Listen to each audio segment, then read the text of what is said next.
جب قلم تو نے اٹھایا اے امام احمد رضا.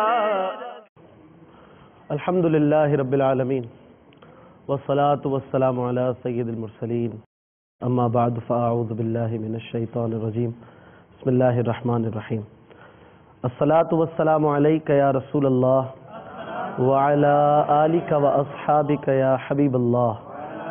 الصلاة والسلام علیک یا نبی اللہ وعلی آلک واصحابک یا نور اللہ.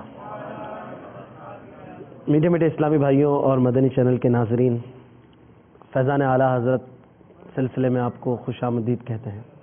ویلکم ان اور سلسلہ فیضان اعلیٰ حضرت.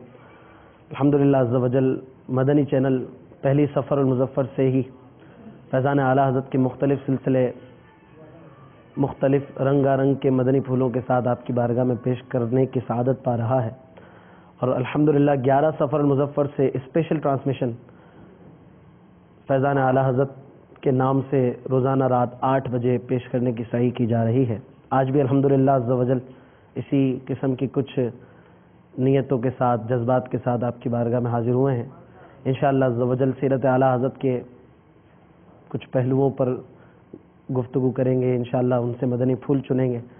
آج انشاءاللہ کچھ اسپیشل بھی ہے کہ عنقریب مرکزی مجلس شورا کے نگران ابو حامد حاجی محمد عمران الطاری خصوصی بیان فرمائیں گے. اس کا موضوع ہے جیسی کرنی ویسی بھرنی. آپ دیکھیں گے اور انشاءاللہ تعالی وقت مناسب پر امیر اہل سنت کا مدنی مذاکرہ بھی ہوگا، اس سے بھی مستفیض ہوں گے. تلاوت توجہ کے ساتھ سننی ہے. اعوذ باللہ من الشیطان الرجیم.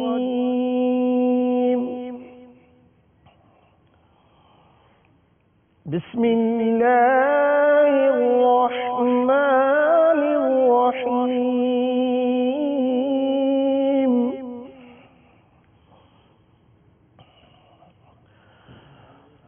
یا ایہا الناس اتقوا ربکم الذی خلقکم من نفس واحدہ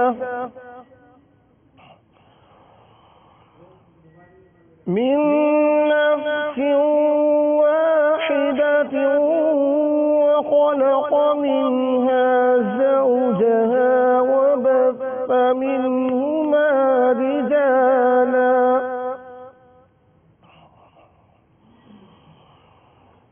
وبث منهما رجالا كثيرا ونساء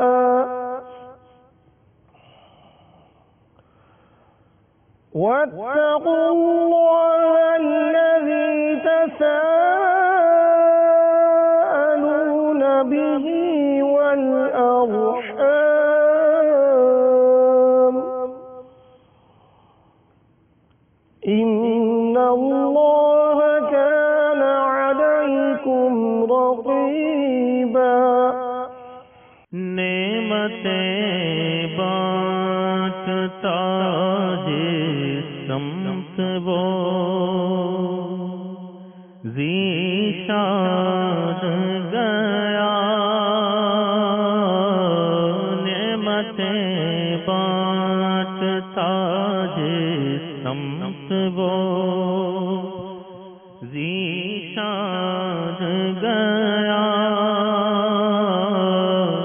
ساتھ ہی منشی رحمت کا قدم دان گیا.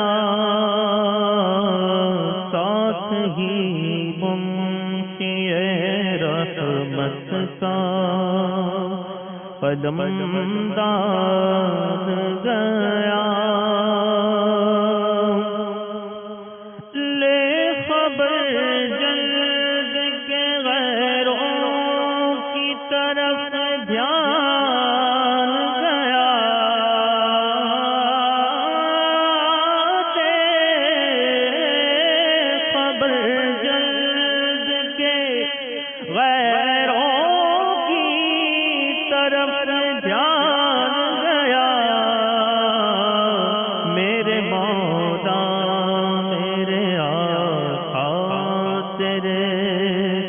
قربان گیا میرے مولا میرے آقا تیرے قربان گیا وہ آنکھ کے ناکوں میں تمنا ہی رہی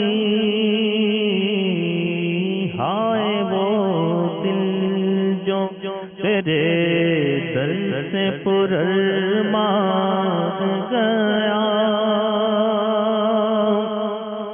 دل ہے وہ دل جو تیری یاد سے معمور رہا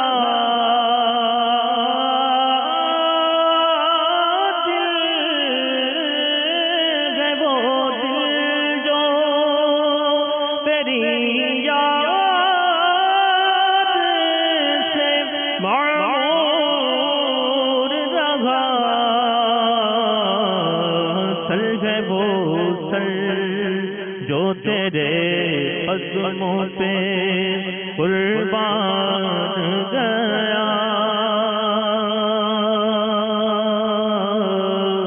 سر ہے وہ سر جو تیرے قدموں پہ قربان گیا جان و دل گوش و خرد سب تو مدینے پہنچے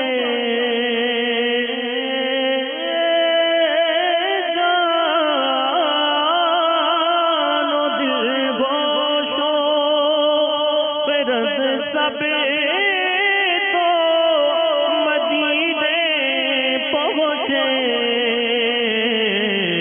تم نہیں چلتے رضا سارا تو سامان گیا تم نہیں چلتے رضا سارا تو سامان گیا نعمتیں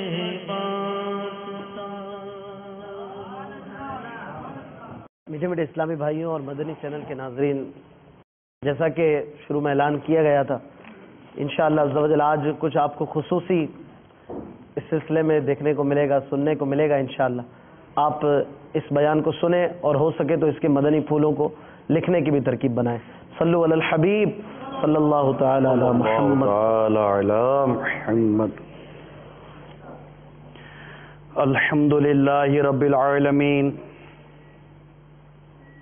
والصلاة والسلام على سید المرسلین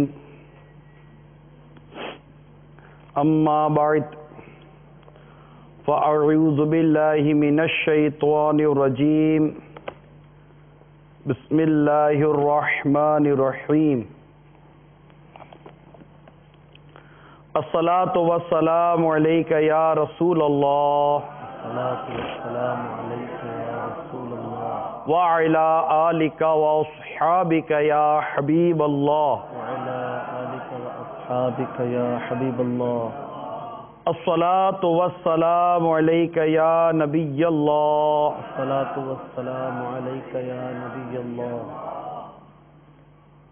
وعلى آلك وأصحابك يا نور الله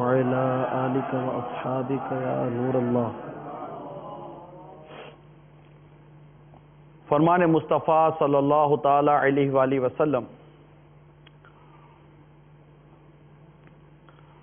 تم اپنی مجلسوں کو مجھ پر درود پڑھ کر آراستہ کرو، تمہارا درود پڑھنا قیامت کے روز تمہارے لیے نور ہوگا۔ صلو علی الحبیب صلی اللہ تعالی علی محمد وعلی آلہ وصحبہ وبارک وسلم۔ نیت المومن خیر من عملہ، مسلمان کی نیت اس کی عمل سے بہتر ہے۔ اللہ کی رضا پانے اور ثواب بڑھانے کے لیے آئیے پہلے کچھ اچھی نیتیں کر لیتے ہیں کہ اچھی نیت یہ انسان کو جنت میں داخل کروا دیتی ہے۔ اول تا آخر موبائل فون بند رکھیں گے. یہاں موجود اسلامی بھائی اور مدنی چینل کے ناظرین حسب حال نیتیں کرتے رہیں. بلا وجہ کپڑے یا داڑھی یا سر کے بال یا بدن سہلانے, دری سے دھاگے نوچنے, زمین پر انگلیوں سے کھیلنے, ادھر ادھر دیکھنے, باتیں کرنے, ٹیک لگانے, پردے میں پردہ نہ ہونے کی صورت میں گھٹنے کھڑے کر کے دوسروں کے لیے بدنگاہی کا باعث بننے, گھٹنوں میں سر رکھنے, دوسرے کو اشارے کرنے, اٹھ کر چل پڑنے وغیرہ سے بچتے ہوئے علم دین کی تعظیم کی خاطر جہاں تک ہو سکا دو زانوں بیٹھ کر علم دین سیکھنے کے لیے نگاہیں جھکائے اول تاخیر خوب کان لگا کر بیان سنوں گا. صلو علی الحبیب وغیرہ سن کر ثواب کمانے اور صدا لگانے والے کی دل جوئی کے لیے نمایاں آواز سے جواب دوں گا. ضرورتاً سمٹ سرک کر دوسرے کے لیے جگہ کشادہ کروں گا. دھکا وغیرہ لگا تو صبر کروں گا. گھرنے, جھرکنے, الجھنے اور جھکرنے سے بچوں گا. خاص خاص باتیں لکھوں گا. حسب موقع عز و جل صلی اللہ تعالی علیہ وسلم رضی اللہ تعالی عنہ اور رحمت اللہ تعالی علیہ پڑھوں گا. میں بھی نیت کرتا ہوں کہ اعلی کلمت الحق یعنی اللہ عز و جل کا کلمہ بلند کروں گا. بلغ عنی ولو آیا یعنی پہنچا دو میری طرف سے اگرچہ ایک ہی آیت ہو, اس کی پیروی کروں گا. حتی الامکان لکھا ہوا دیکھ کر بیان کروں گا. نیکی کا حکم دوں گا, برائی سے منع کروں گا. خشوع نفاق یعنی اعضاء میں تو خشوع ہو مگر دل عاجزی سے خالی ہو سے بچوں گا. عربی, انگریزی اور مشکل الفاظ اور اشعار بولتے ہوئے دل کے اخلاص پر توجہ رکھوں گا, یعنی اپنی علمیت کی دھاگ بٹھانی مقصود ہوئی تو بولنے سے بچوں گا. دعوت اسلامی کے جملہ مدنی کام بشمول مدنی قافلہ مدنی انعام نیز علاقہ دورہ برا نیکی کی دعوت وغیرہ کی رغبت بھی دلاؤں گا. نظر کی حفاظت کی عادت بنانے کی خاطر دوران بیان حتی الامکان نگاہیں نیچی رکھنے کی کوشش کروں گا. قہقہ لگانے اور لگوانے سے بھی بچوں گا. اختتام پر سلام و مصافحہ انفادی کوشش کروں گا انشاءاللہ تعالی. بانیت ادائے سنت بات کرتے ہوئے مسکراتا رہوں گا. صلو علی الحبیب صلی اللہ تعالی علی محمد. حضرت عیسیٰ روح اللہ علی نبینا و علیہ الصلوۃ والسلام کے آسمان پر اٹھا لیے جانے کے تھوڑے دنوں بعد کا واقعہ ہے کہ یمن میں صنعاء نامی شہر سے 2 کوس کے دوری پر ایک باغ تھا جس کا نام دردان. اس باغ کا مالک بہت ہی نیک نفس اور سخی آدمی تھا. اس کا دستور یہ تھا کہ پھلوں کو توڑنے کے وقت وہ فقیروں اور مسکینوں کو بلاتا تھا اور اعلان کر دیتا تھا کہ جو پھل ہوا سے گر پڑیں یا جو ہماری جھولی سے الگ جا کر گریں وہ سب تم لوگ لے لیا کرو. اس طرح اس باغ کا بہت سا پھل فقراء و مساکین کو مل جایا کرتا تھا. باغ کا مالک مر گیا تو اس کے 3 بیٹے اس باغ کے مالک ہو گئے مگر یہ تینوں بخیل واقع ہوئے, کنجوس. ان لوگوں نے آپس میں طے کر لیا کہ اگر فقیروں اور مسکینوں کو ہم لوگ بلائیں گے تو بہت سے پھل یہ لوگ لے جائیں گے اور ہم لوگوں کے اہل و عیال کی روزی میں تنگی ہو جائے گی. چنانچہ ان تینوں بھائیوں نے قسم کھا کر یہ طے کر لیا کہ سورج نکلنے سے قبل ہی چل کر ہم لوگ باغ کا پھل توڑ لیں تاکہ فقراء و مساکین کو خبر ہی نہ ہو. چنانچہ ان لوگوں نے بد نیتی کی نحوست کو ساتھ لیا, نحوست ان کے ساتھ چلی اور اس نے یہ اثر بد دکھایا کہ ناگہاں رات ہی میں اللہ تعالیٰ نے باغ میں ایک آگ بھیج دی جس سے پورے باغ کو جلا کر خاک اور سیاہ کر ڈالا اور ان لوگوں کو اس کی خبر بھی نہ ہوئی. یہ لوگ اپنے منصوبے کے مطابق رات کے آخری حصے میں نہایت خاموشی کے ساتھ پھل توڑنے کے لیے روانہ ہوئے اور راستے میں چپکے باتیں کرتے تھے تاکہ فقیروں مسکینوں کو خبر بھی نہ چلے. وہ سیانے بن گئے تھے. لیکن یہ لوگ جب باغ کے پاس پہنچے تو وہاں جلے ہوئے درختوں کو دیکھ کر حیران رہ گئے. چنانچہ ایک بول پڑا کہ ہم لوگ راستہ بھول کر کسی اور جگہ چلے آئے کیا؟ مگر ان بھائیوں میں ایک ایسا بھی تھا جو کچھ نیک نیتی یا نیک نفس کہہ لیں اس کا حامل تھا. اس نے کہا ہم راستہ نہیں بھولیں بلکہ جیسا کیا تھا ویسا بھرا ہے. اللہ تعالیٰ نے ہم لوگوں کو پھلوں سے محروم کر دیا ہے.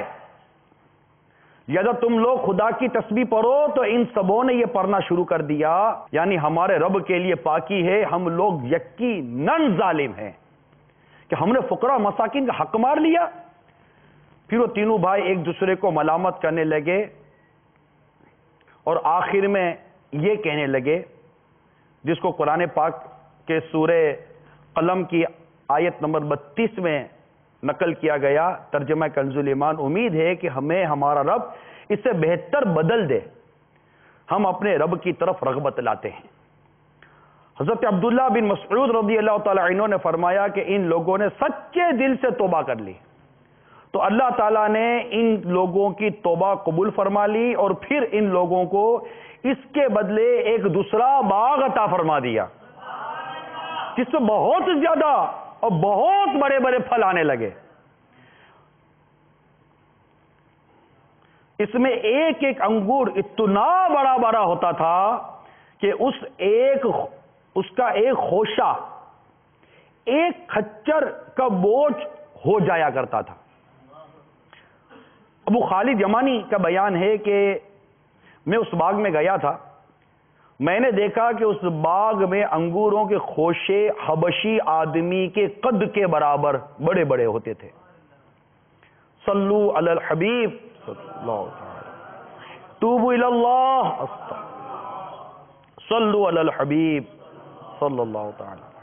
میٹھے میٹھے اور پیارے پیارے اسلامی بھائیوں اور مدنی چینل کے ناظرین, آپ نے ابھی جو حکایت سنی اور جس انداز سے انہوں نے اپنے رب عز و جل کے آگے توبہ کی رجوع لائے, یہاں پر نیت کا بھی دخل ہے. ان کی نیتوں میں کھوٹ آیا, ان کی نیتیں خراب ہو گئیں اور انہوں نے کیا سوچا اور کیا ہو گیا. مگر جیسا کرنے گئے تھے ویسا انہوں نے بھرا, پھر جیسا کرنے گئے ویسا انہوں نے پایا.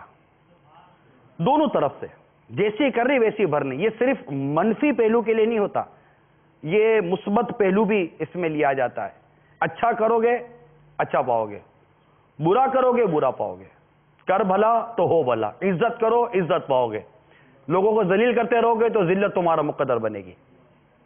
تو یہ پوزیٹو سینس میں بھی جاتا ہے, یعنی مثبت انداز میں بھی اس کو لیا جا سکتا ہے اور یہ منفی پہلو بھی لیا جاتا ہے. مگر چونکہ آج ہمارا جو موضوع ہے, آج ہمارا موضوع اس حوالے سے ہے کہ جو کچھ خرافات ہوتے ہیں, شادی بیاہ کو بھی لے لیں, ہماری مختلف انداز سے دعوتوں کو لے لیں, سالگرہ کو لے لیں, تقریبات کو لے لیں, منگنیوں کو لے لیں اور جو اس طرح کے دیگر جس کو ہم خوشی کے لمحات کے ساتھ گزارنے کی کوششیں کرتے ہیں, اگر ان سب کو ہم اپنے اپنے طور پر لیں, اور میں یہ بھی نہیں کہتا کہ 100% پر بات کی جائے گی, جو ایسا کرتے ہیں ایسا لیتے ہیں ان سے اگر بات کی جائے تو وہ غور کریں کہ ہم جیسا کرتے ہیں نا ویسا ہی پاتے ہیں.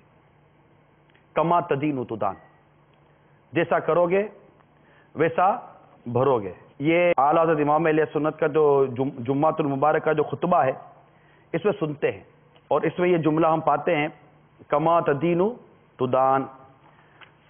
تو جیسا کرو گے ویسا بھرو گے, جو جیسا کرے گا ویسا بھرے گا. یہ حدیث میں آپ کو پوری سنا دیتا ہوں. نیکی پرانی نہیں ہوتی اور گناہ بھلایا نہیں جاتا. جزا دینے والا یعنی اللہ عز و جل کبھی فنا نہیں ہوگا, لہذا جو چاہے کر. تو جیسا کرے گا ویسا بھرے گا. چنانچہ اس کی شرح میں شرح جامع صغیر میں لکھا ہے کہ تم یعنی جیسا تم کرو گے نا ویسا تمہیں اس فعل کا بدلہ ملے گا, اور جو تم کسی کے ساتھ کرو گے وہی تمہارے ساتھ ہوگا. مزید مفتی احمد یار خان نعیمی رحمۃ اللہ تعالی علیہ کچھ یوں لکھتے ہیں، جیسا کرو گے ویسا بھرو گے، کہ مسلمان بھائی کی عزت کرو، اپنی عزت کرا لو، اسے ذلیل کرو، اپنے کو ذلیل کرا لو، یعنی جیسا کریں گے ویسا بھریں گے۔ اور ہم اس وقت جس سمت چل رہے ہیں اس کے متعلق اب میں کچھ آپ کو عرض کرنے کی کوشش کروں گا۔ چنانچہ مشکاۃ شریف میں سے کچھ حدیث ہیں اور ساتھ ہی ساتھ اس کے تحت جو شرح بیان کی گئی ہے میں اس کو ایک ساتھ بیان کرنے کی کوشش کرتا ہوں۔ چنانچہ سرکار مدینہ صلی اللہ تعالی علیہ وسلم کا فرمان ہے، میری امت میں وہ قومیں ہوں گی جو موٹے پتلے ریشم اور شراب بازوں کو حلال سمجھ لیں گے، یعنی حلال کی طرح بے دھڑک استعمال کریں گے، یا ان چیزوں کے حلال ہونے کے لیے تعویلیں کریں گے۔ طویل حدیث ہے یہ، مزید اس میں اور بھی برائیاں بیان کی گئی ہیں، اور بھی مطلب باتیں بیان کی گئی ہیں، حتیٰ کہ حدیث میں آیا، اس حدیث میں، کہ اللہ انہیں رات میں ہلاک کر دے گا اور پہاڑ گرا دے گا اور دوسروں کو بندر اور سور میں مست کر دے گا قیامت کے دن تک۔ یعنی اس سے معلوم ہوا کہ حضور صلی اللہ تعالی علیہ وسلم کی امت کے کچھ لوگوں پر قرب قیامت غیبی عذاب بھی آئیں گے اور کچھ لوگ بندر اور سور بھی بنیں گے۔ مشکاۃ شریف میں ہی نقل ہے، جیسا کریں گے ویسا بھریں گے، کما تدین تدان، ہمارے اعمال ہمارے کرتوت جیسے ہوتے ہیں ویسے ہی ہمارے حالات بنا دیے جاتے ہیں۔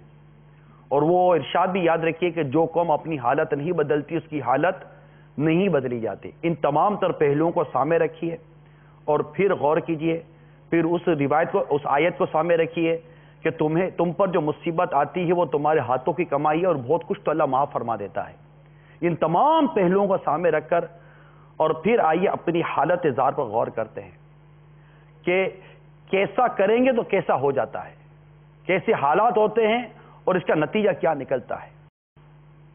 چنانچہ حدیث پاک کا خلاصہ ہے، جو قوم خیانت میں مبتلا ہوتی ہے، خیانت کرتی ہے، ان کے دلوں میں رعب ڈال دیا جاتا ہے، یعنی اس قوم کے دل میں ہمت اور جرأت نہ رہے گی، دشمن کا خوف اس پر غالب ہوگا۔ کس پر؟ جو خیانت کرتے ہیں۔ اب اپنے ماحول میں خیانت کو غور سے دیکھ لیجئے، ہمیں مال رکھوانے کے لیے تیار کون ہے؟ ڈر لگتا ہے کہ یہ مال کھا جائے گا، یہ پیسے کھا جائے گا۔ دوسری چیز، جو قوم بدکاری میں مبتلا ہوگی، زنا، ان میں موت زیادہ ہو جاتی ہے، یعنی جسمانی اور روحانی دونوں موتیں، روحانی موت بھی ہوتی ہے، اس کی روحانیت بھی دم توڑتی ہے، اور اس کی جسمانی موت بھی، مختلف وبائیں، تعاون تک لکھا گیا اس کی شرح کے اندر، حتیٰ کہ خوفناک جنگیں ان میں ہوتی ہیں، اور اس کے نتیجے میں صالحین و علماء اٹھ جائیں گے اور ایسے اٹھیں گے کہ آئندہ کبھی اس قوم میں پیدا نہیں ہوں گے۔ مفتی صاحب لکھتے ہیں جیسے نیک اعمال میں تاثیر ہے ویسے گناہوں میں مختلف اثرات ہوا کرتے ہیں۔ اسی طرح ناپ تول میں جو کمی کرے گی قوم، اس سے روزی کاٹ دی جاتی ہے، اور اس کی شرح میں ہے کہ یعنی بے برکتی آ جاتی ہے، حرام مال کسی طرح بھی ہلاک ہو جاتا ہے، بچتا نہیں ہے۔ حرام مال کمانے والا یہ کہیں کا نہیں رہتا، تباہ برباد ہو جاتا ہے، اور جیسی کرنی ویسی بھرنی کا اس میں اس کو ایسا مطلب کہ نتیجہ نکلتا ہے کہ میں کیا عرض کروں، نکل جاتا ہے اس کا سب کچھ، کہ جیسا کریں گے ویسا بھریں گے۔ اسپیشلی طور پر نیکی کی دعوت نہ دینے اور برائی سے منع نہ کرنے کے حوالے سے جو کچھ اس وقت ہمارے سامنے، اگر ہم نیکی کی دعوت دے رہے ہوتے ہیں، جو گندگی پر گندگی نہیں رہی ہے، ارے صفائیاں نہیں کریں گے تو گندگی کا تو ڈھیر ہی ہونا ہے نا۔ نیکی کی دعوت ہم دے نہیں رہے، برائی سے منع کر نہیں رہے، اپنے بچوں کو نہیں روک رہے، جبکہ ہمارا ظن غالب ہوتا ہے کہ میں بچے کو روکوں گا تو رک جائے گا، پھر تو گناہ سے روکنا واجب ہو جائے گا۔ ارے آپ کی بچی نے کہاں کل کی رات ٹائم دیا، پوچھ تو لو بھائی۔ آپ کا بیٹا کہاں کار اور موٹر سائیکل لے کے جا رہا، پوچھ تو لو بھائی اپنے بیٹے کو۔ آپ کیسے پوچھو گے؟ آپ تو خود اپنے کسی دوستوں کی پارٹی میں جا رہے ہوگے، ماں کیسے روکے بیٹی کو؟ وہ تو خود اپنے سہیلیوں کی پارٹی میں جا رہی ہوگی. یہ کیا ہے؟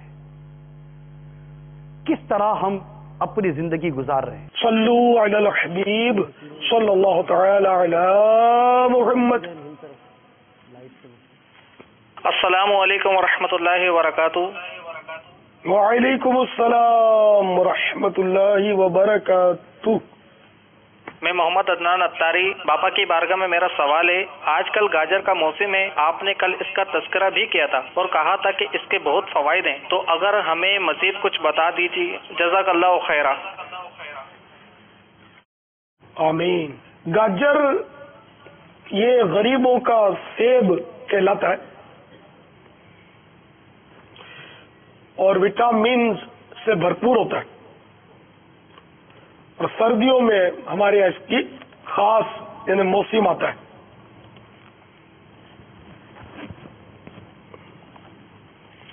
حالانکہ سستا بہت ہے لیکن فوائد اس کے بہت زیادہ ہیں. دل کے امراض، کینسر اور نزلہ زکام جیسی بیماریوں کے لیے یہ ڈھال کا کام دیتا ہے.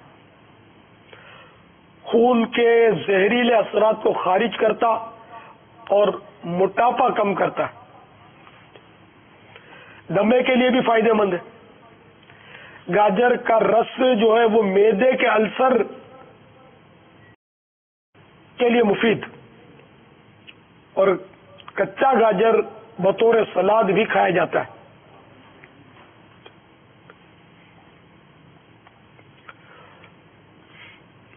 اور مفید بھی. گجریلا اس کا بنایا جاتا ہے دودھ وغیرہ سے، تو یہ بھی بہت اچھی غذا اور زود ہضم بھی ہے. گاجر بچوں کے لیے بھی مفید ہے. گاجر کے استعمال سے بینائی تیز ہوتی ہے، بلکہ اگر کوئی روز کا ایک گاجر پابندی سے کھائے، اللہ چاہے تو اس کے چشمے کے نمبر ختم ہو جائے.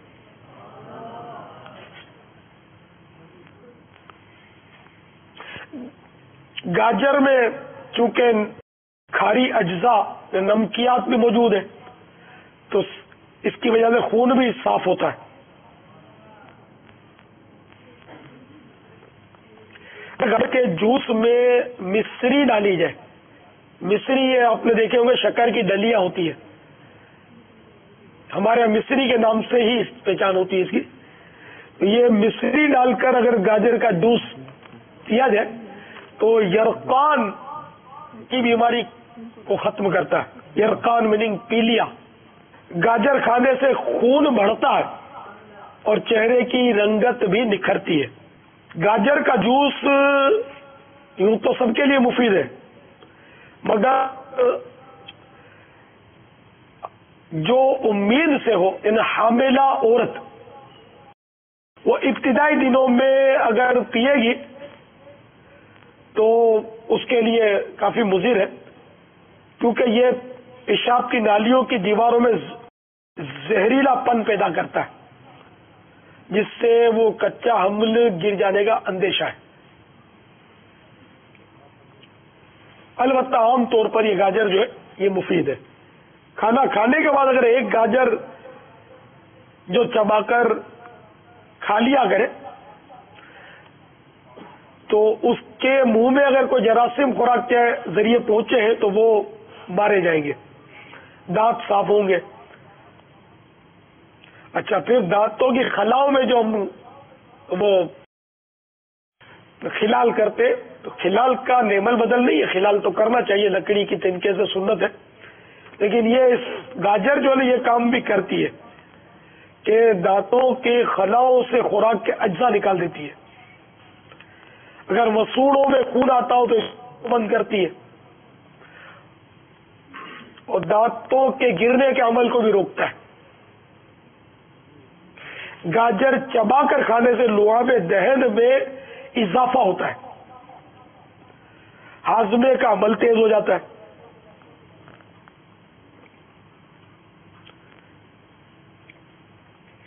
اور دیگر ہاضمے کی خرابیاں بھی یہ دور کرتا ہے. گاجر کا جوس انتڑیوں کے کولنج یعنی بڑی آنت کی سوزش، اپینڈیسائٹس السر اور بد ہضمی میں مؤثر علاج ہے۔ اگر کسی کو قبض کی شکایت ہے تو اس کے لیے بھی گاجر میں بڑا علاج ہے۔ تو اس کا طریقہ یہ کہ 250 ملی لیٹر گاجر کا جوس اور پالک کا جوس 50 ملی لیٹر، اور یہ مکس کر کے ساتھ میں تھوڑا سا لیمو کا رس بھی ڈال دیا جائے۔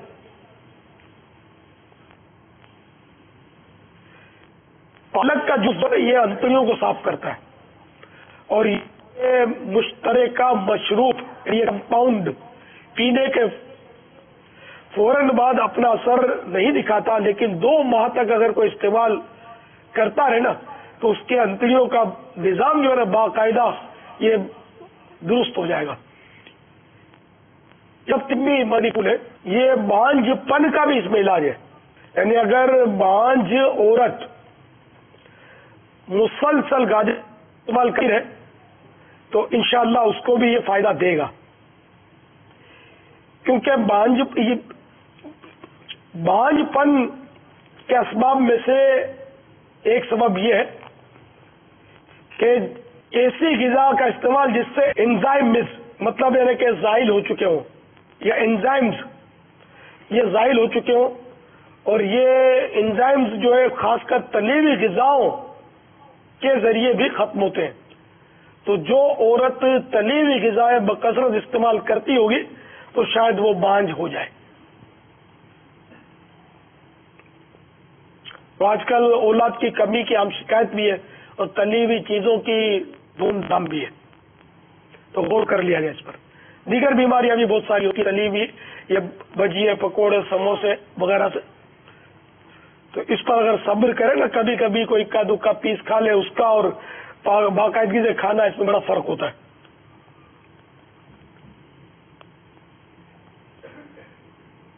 گاجر جو ہے نا وہ کچا کھانا زیادہ مفید ہے، سلاد کے طور پہ کھا لے، کیونکہ پکانے سے کے معدنی اجزاء جو ہے ان کی بڑی تعداد ضائع ہو جاتی ہے۔ واللہ تعالی اعلم ورسولہ اعلم عز وجل، وصلی اللہ تعالی علیہ وآلہ وسلم، صلو علی الحبیب صلی اللہ تعالی علی محمد۔ پاپا اس کی دستیابی کے کیا کوئی ماہ ہوتے ہیں؟ یہ سیزنل وائز گاجر ملا کرتا ہے، اور اگر کوئی آپ کے مشاہدے یا تجربات میں ایسی بات ہو کہ گاجر خریدنا چاہتا ہے کوئی، تو اس کی کوئی پہچان وغیرہ اگر آپ کے معلومات میں ہو تو؟ مطلب یہ کہ گاجر کا سیزن تو جیسے آج کل ہمارے یہاں پاکستان میں یہ عروج پر سردی ہے، جی ہاں، یہ سردیوں کی سبزی ہے۔ اچھا، پھر یہ کہ تازہ تازہ ہوتا ہے، البتہ یہ ان کو پھر یہ سرد خانوں میں رکھ کر ادموا کر کے سارا سال چلتے، لیکن کہ جو تازہ ہوگا یہ اپنے فوائد ہوں گے، پھر باسی تو تازہ تو صرف یہ کہ سیزن میں ہی وہ حاصل ہوگا، باقی اسی سے کام چلا ہے برف کا، فوائد کم ہو جاتے ہوں گے لیکن فوائد تو ملتے ہیں۔ اب تو جو سبزیاں یا اناج ہے سب کے سب اپنے کافی فوائد کھو بیٹھتے ہوں گے، اس لیے کہ اب آرٹیفیشل کھاد کا دور ہے۔ جی ہاں، صحیح کہا۔ آرٹیفیشل کھاد کی وجہ سے ایسی خرابیاں پیدا ہوتی ہے، ایسی خرابیاں پیدا ہوتی ہے کہ جس کی انتہا نہیں۔ تو میں نے ایک آرٹیکل میں بہت پہلے پڑھا تھا کہ آم کی سائز بڑھانے کے لیے، آم کی فصل بڑھانے کے لیے، تعداد بڑھانے کے لیے جس طرح کے یہ لوگ کیمیکل استعمال کرتے ہیں، اس سے کینسر کا اندیشہ رہتا ہے۔ تو اسی طرح مجھے ایک ڈاکٹر نے کہا تھا کہ کینسر جو ہے نا یہ آرٹیفیشل کھاد کا تحفہ ہے۔ اب اس سے بچ کر تو کوئی بھی نہیں رہ سکتا، نہ آپ بچ سکتے نہ میں بچ سکتا ہوں۔ ہم کہاں سے غذا لائیں؟ تو اپنی کوئی خاص زمین ہو اور اس میں اپنے لیے کوئی فصل نکالے تو نکالے۔ ایک ڈاکٹر نے مجھے بتایا تھا کہ میں نے ہماری زمین ہے تو میں نے اپنے والد صاحب کے لیے، والد کی خدمت ایک جذبہ اس کا مرحبا، تو وہ بولا والد صاحب کو گیس بہت ہوتا ہے، تو میں نے والد صاحب کے لیے ایک ترکیب بنائی ہے کہ اسی حصے سے ہم اوریجنل کھاد کے ذریعے والد صاحب کے لیے وہ سبزیاں وغیرہ اور تیار کرتے ہیں اور والد صاحب کو کھلاتے ہیں. اللہ ان کی خدمات کو قبول فرمائے. اچھا جذبہ ہے. لیکن اب ظاہر ہے کہ وہ سبزی وہاں سے کھلاتے ہوں گے، باقی وہ چاول، کڑک، گیہوں یہ کہاں سے لاتے ہوں گے؟ چاول تو ہر کھیت میں ہوتا نہیں ہے، چاول کی تو فصل کھڑی پانی میں ہوتی ہے، تو اس کے تو الگ انداز ہے چاول کے. کڑک کے بھی اپنے اسٹائل ہے. تو ہر چیز ایک ہی زمین کے ٹکڑے میں پیدا نہیں ہوتی، اس کے کچھ نہ کچھ مسائل ہے. یوں ہی پھل کے بھی الگ باغ ہوتے، ان کی بھی خوراکوں میں بھی تو فرق ہوتا ہوگا نا. اب مرغی بھی پالو، بکرا بھی پالو، تو دونوں کو اب گھاس چارہ کھلاؤ تو تھوڑی کام چلے گا. مرغیوں کو جو دینا پڑے گا تو دانے دینے پڑے گا، اس کو گھاس کھلانا ہوگا. تو یوں بہرحال یہ کہ ہم وہ چیز نہیں ہے. میں سمجھتا ہوں کہ جو فوائد لکھے ہیں محققین نے وہ اپنی جگہ پر ہے، لیکن اب شاید وہ فوائد حاصل نہ ہوتے ہو، نہیں بھی ہوتے واقعی، بلکہ سائڈ افیکٹ بھی دیکھے بعض اوقات نہیں یوں کہ وہ کھاؤ گاجر تو وہ گیس ہو جائے گا، تو یہ ہو جائے گا، تو یہ بھی اب یہ ہر چیز میں اس طرح ہوتا ہے. تو شاید یہ آرٹیفیشل کھاد کی وجہ سے ہوتا ہوگا. پھر یہ کہ کھانے کا طریقہ نہیں معلوم. اب وہ گاجر لیں گے تو اس کا سر کاٹیں گے، کو ذبح کریں گے، پھر اس کی دم کاٹ دیں گے، اچھا پھر اس کے وہ پیس کریں گے، پھر اندر سے کچھ نکال کر یہ پھینک دیں گے. اب وہ مطلب یہی حالت ہے. کریلے کا اشر کرتے بیچاروں کا، کریلے کا تو سب چھلکا کھاتے بیچارے، اندر کا جو گودا میل ہے وہ پھینک دیتے، یہاں میں میرے سے قیمہ بھرتے. تو ابھی ہمارے یہاں کھانے کا جو سلسلہ یہ ٹیسٹ کے لیے، وہ غذائیت یا قوت کے لیے نہیں. اب گاجر کو بھی گنجا کرتے ہیں نا، ٹھیک ٹھاک گنجا کرتے ہیں، اس کو چھلتے پورا، ہاں سارا بولے اس کے وٹامن تو ہی پھینک دیتے. یہ وٹامن جتنے بھی ہیں، یہ پھل ہو، سبزیاں ہو تو یا دالیں ہو، تو جو بھی ہے، تو ان کے میں نے جو پڑھا ہے طب کی کتابوں میں وہ یہ کہ ان کے وٹامنس وہ چھلکے کی طرف اوپر کی طرف ہوتے ہیں. تو جن کا چھلکا بھی اتارنا ہے تو وہ تھوڑا تھوڑا اتارا جائے، جن کا چھلکا نہیں کھایا جاتا، اور جن کا کھایا جاتا ہے وہ چھلکوں کے ساتھ کھا لیا جائے. ان کے اپنے چھلکوں کے اپنے فوائد ہوتے ہیں، لیکن اب چھلکا تو کھانا نہیں ہے. اچھا پھر چھلکا بھی وہ اتنے ٹیم نہیں کہ باریک باریک اتارے، نہ آتا ہے نہ اتنی عقل ہے، تو وہ موٹا موٹا وہ سارا جو وٹامن کا جو تہ ہوتی ہے نا، یہ نکال کے پھینک دیتے. پھر وہ بولتا ہے فائدہ نہیں ہوتا. تو فائدہ کہاں سے ہوگا؟ تم نے وہ جو فائدے والا تھا وہ تو پھینک دیا. یا سبزی ابالتے تھے، اس کا پانی پھینک دیتے، پھر وہ سبزی کھاتے تھے، اس میں رہا کیا؟ جو تھا وہ پانی لے گیا.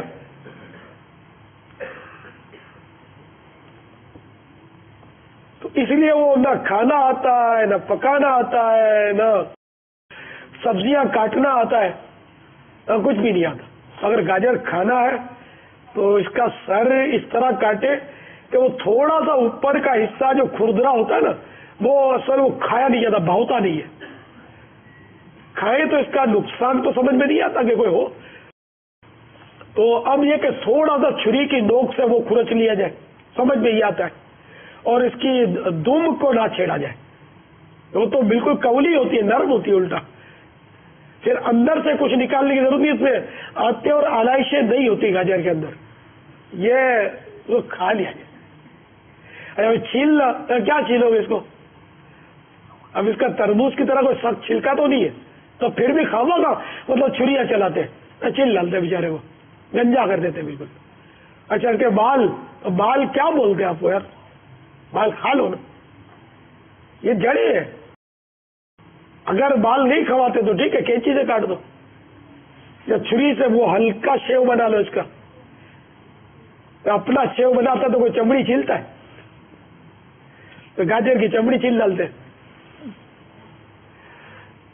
تو اس طرح اگر ترکیب سے کھائے نا کہ اس کی کوئی چیز ضائع نہ ہو، تو پھر انشاءاللہ اس کے فوائد سامنے آئیں گے. واللہ تعالی اعلم ورسولہ اعلم عز وجل صلی اللہ تعالی علیہ وآلہ وسلم صلو علی الحبیب واللہ جو مل جائے میرے گل کا پسینہ مانگے نہ کبھی عطر نہ پھر چاہے دلہن پھول. آپ پہلے یہ وضاحت کر دیں کہ کیا ہو رہا ہے, نئے ناظرین کو سمجھ نہیں آئی کہ کیا ہو رہا ہے. جی باپا الحمدللہ نئے ناظرین کو سلسلہ مدنی اشعار کی تکرار ہو رہا ہے. اس میں انشاءاللہ عز و جل مکی دیوانے ہیں, مدنی دیوانے ہیں, دائیں طرف مکی دیوانے, بائیں طرف مدنی دیوانے, اور انشاءاللہ عز و جل جس شعر پر مکی دیوانے ختم کریں گے, جس حرف پر, اس حرف سے مدنی دیوانوں کو شعر سنانا ہے 25 سیکنڈ کے اندر. حاضرین بھی دیکھیں, ناظرین بھی دیکھیں. شعر کے آخری حرف پر جی بابا ایک فریق جو شعر پڑھے گا اس کے آخری حرف پر وہ دوسرا فریق اس حرف سے شعر شروع کرے گا. جی باپا 25 سیکنڈ کے اندر. یہ سلسلہ شروع ہو چکا ہے, باپا نے شروع کر دیا ہے. آپ ہاتھ سے شعر سنائیں مکی دیوان.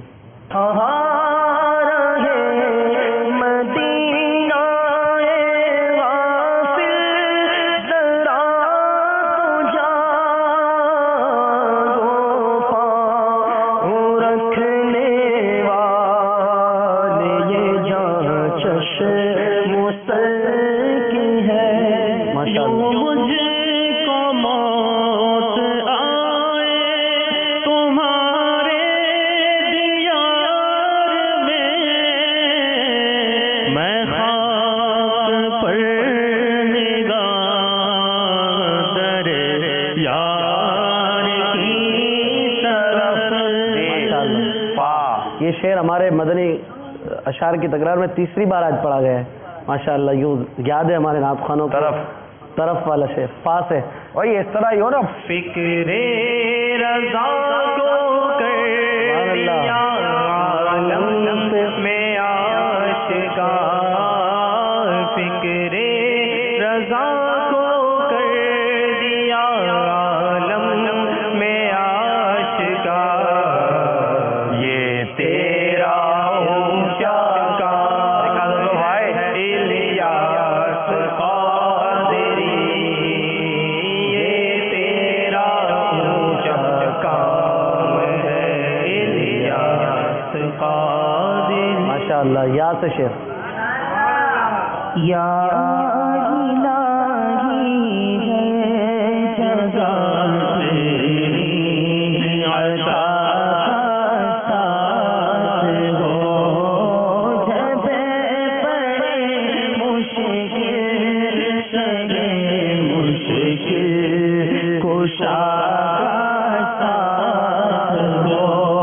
ماشاءاللہ. واو.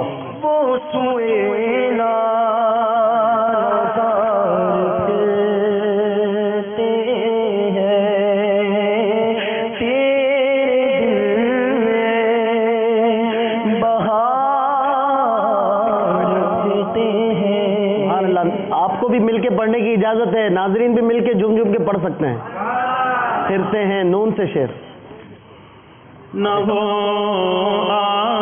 آرام جس بیمار کو سارے زمانے سے اٹھا لے جائے, تھوڑی خاک ان کے آستانے سے. بھائی صاحب یا سے آپ سنا دیں. ابھی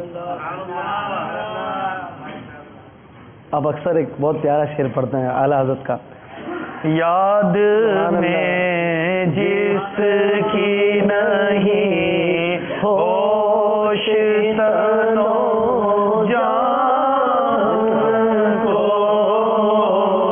پھر دکھا دے وہ رخ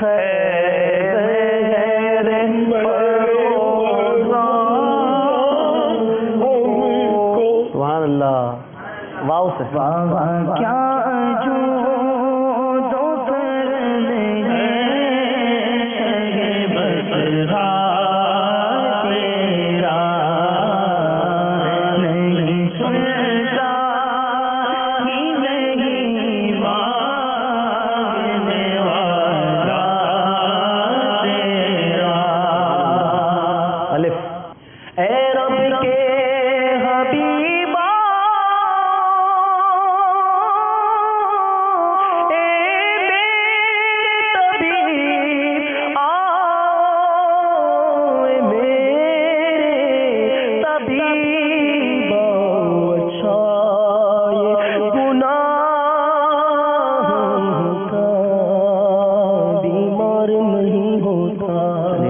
شعر سنا دیں.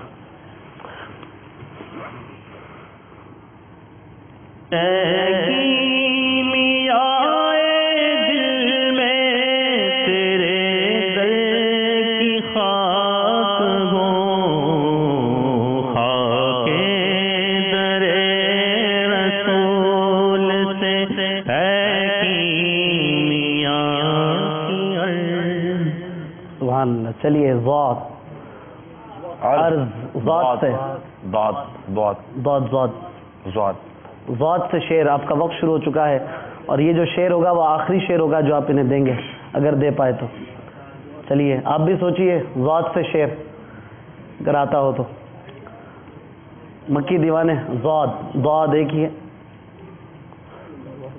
آپ کا وقت ختم ہوتا جا رہا ہے.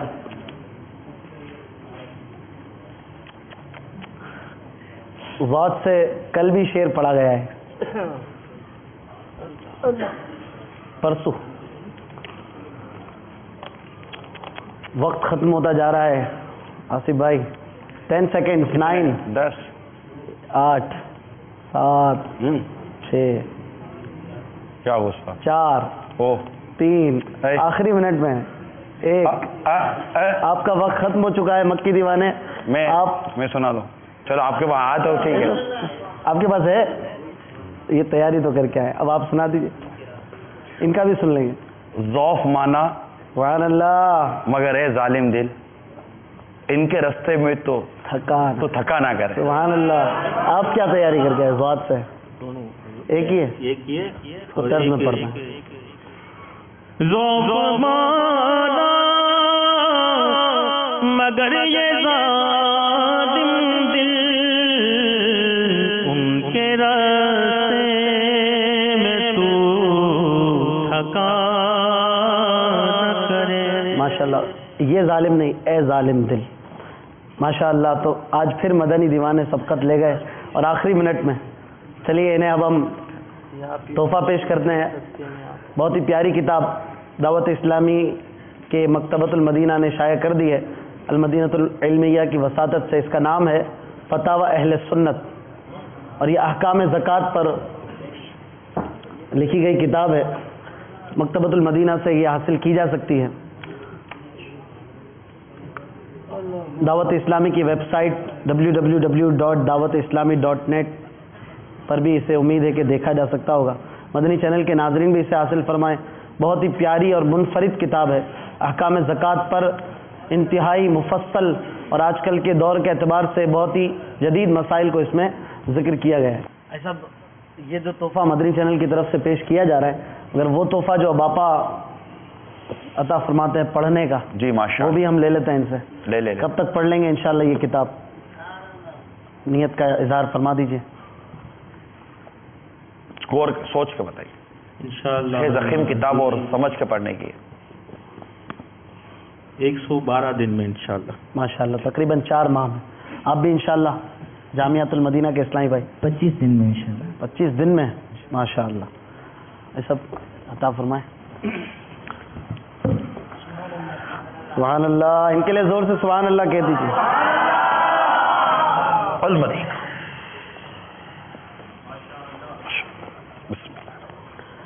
مبارک.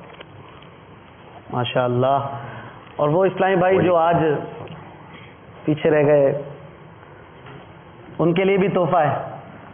بھائی صاحب کی سی ڈی ہے, بھائی صاحب کا بیان ہے ماں باپ کے حقوق, یہ بھی انہیں انشاءاللہ تعالیٰ پیش کیا جائے گا. آپ کب تک یہ سن لیں گے؟ آپ بھی ہدف دے دیں. عید باپا آپ کا ہدف سن لیں گے انشاءاللہ. وعلیکم السلام. بیان انشاءاللہ آصف بھائی کب تک سن لیں گے؟ یہ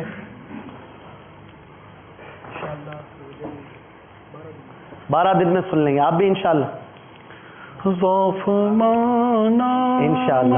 اللہ تبارک و تعالی ہمارے نعت کے جذبے کو مزید فروغ عطا فرمائے. لگا تکیہ گناہوں کا پڑا دن رات سوتا ہوں, مجھے اب خواب غفلت سے جگا دو یا رسول اللہ. لگا تکیہ گناہوں کا پڑا دن رات سوتا ہوں, لگا تکیہ گناہوں کا پڑا